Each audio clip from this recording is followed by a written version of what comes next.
आचार्य चाणक्य ने महाराज चंद्रगुप्त को अखंड भारत का सम्राट बनाने में सहायता करने के बाद विशाल साम्राज्य की प्रजा के मार्गदर्शन के लिए एक नीति शास्त्र की रचना की थी, जिसे चाणक्य नीति के नाम से जाना जाता है। भले ही चाणक्य नीति आज से 2300 साल पहले लिखी गई थी, पर इसमें बताई गई ज्यादातर बातें उतनी ही सही बैठती हैं जितनी कि 2300 साल पहले बैठती थी। तो आइए हम आपको बताते हैं चाणक्य नीति के कुछ अनमोल विचार जो किसी की भी जिंदगी बदलने की क्षमता रखते हैं। चाणक्य नीति चाणक्य द्वारा रचित एक नीति ग्रंथ है, जिसमें जीवन को सुखमय सफल बनाने के लिए उपयोगी सुझाव दिए गए हैं। इस ग्रंथ का मुख्य विषय मानव समाज को जीवन के हर एक पहलू की व्यवहारिक शिक्षा देना है। चाणक्य एक महान ज्ञानी थे, जिन्होंने अपनी नीतियों की बदौलत चंद्रगुप्त मौर्य को राजा की गद्दी पर बैठा दिया था। जानिए चाणक्य की कुछ ऐसी महत्वपूर्ण नीतियां जो आपको जीवन के किसी न किसी मोड़ पर काम आ सकती हैं। नमस्कार दोस्तों, स्वागत है आप सभी का एक बार फिर से। दोस्तों, अगर आप अपनी लाइफ में कुछ नया सीखना चाहते हैं, अपनी लाइफ को मोटिवेट करना चाहते हैं, तो हमारे चैनल को सब्सक्राइब जरूर करिएगा। तो दोस्तों, आज के इस वीडियो में हम आपको आचार्य चाणक्य की कुछ बहुत ही अद्भुत ज्ञान के बारे में बताएंगे जो आपकी जिंदगी बदल सकते हैं।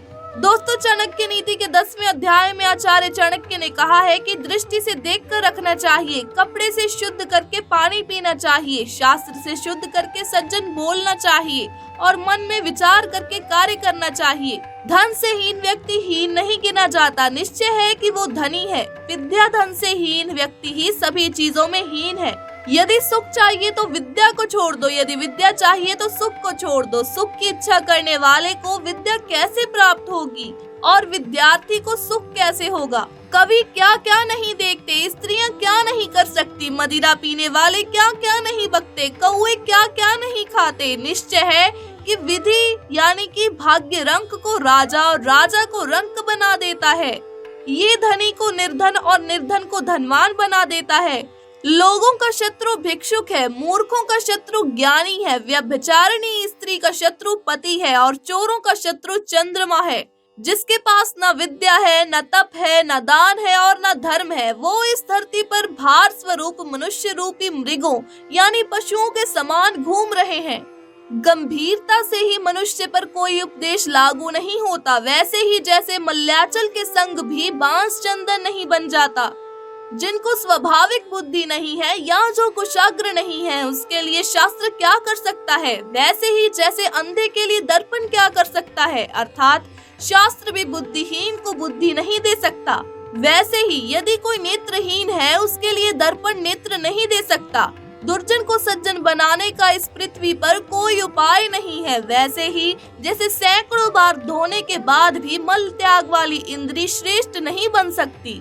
अपने से बड़ों से द्वेष करने से जीवन का नाश होता है, शत्रु से द्वेष करने के कारण धन का नाश होता है, राजा से द्वेष करने से अपना सर्वनाश हो जाता है, किंतु ब्राह्मण से द्वेष करने से संपूर्ण कुल का नाश हो जाता है। बड़े बड़े हाथियों और बाघों से सेवित वृक्ष के नीचे पक्के फलों को खा लो, जल का पीना, घास पर सोना, पेड़ों की छाल पहनना उत्तम है, बजाय उसके कि अपने भाई बंधुओं के बीच बिना धन के जाना। ब्राह्मण वृक्ष है, संध्या उसकी जड़ है, वेद शाखाएं हैं, धर्म और कर्म पत्ते हैं। इसीलिए ब्राह्मण का कर्तव्य है कि जड़ की रक्षा करे, क्योंकि जड़ों के कट जाने पर ना तो पेड़ के पत्ते रहेंगे और ना शाखाएं। जिसकी लक्ष्मी माता है, विष्णु पिता है, भाई बंधु विष्णु के भक्त हैं, उनके लिए तीनों लोग स्वदेश जैसे हैं। अनेक रंग और रूप वाले पक्षी सायंकाल को एक वृक्ष पर बैठते हैं और प्रातःकाल 10 दिशाओं में उड़ जाते हैं। इसीलिए लोगों के बिछड़ने पर शोक कैसा। जो बुद्धिमान है वही बलवान है, बुद्धिहीन के पास शक्ति नहीं होती। जैसे जंगल में सबसे अधिक बलवान होने पर भी हाथी अपना होश खोकर खरगोश के द्वारा मारा जाता है। यदि भगवान जगत के पालन करता है तो हमें जीने की क्या चिंता है। यदि वे रक्षक न होते तो माता के स्तनों से दूध क्यों निकलता। इसीलिए यही बार बार सोचकर ही लक्ष्मीपति हमेशा आपके चरण कमल में सेवा हेतु समय व्यतीत करता हूँ। यद्यपि मेरी बुद्धि संस्कृत में श्रेष्ठ है, फिर भी मैं दूसरी भाषा का लालच करता हूँ। वैसे ही जैसे अमृत पीने पर भी देवताओं की इच्छा स्वर्ग की अप्सराओं के ओष्ठ रूपी मद पीने की बनी रहती है। अन्न की अपेक्षा उसके चूरन अर्थात पिसे हुए आटे में 10 गुना अधिक शक्ति होती है। दूध में आटे से भी 10 गुना अधिक शक्ति होती है। मांस में दूध से भी 8 गुना अधिक शक्ति होती है और घी में मांस से भी 10 गुना ज्यादा शक्ति होती है।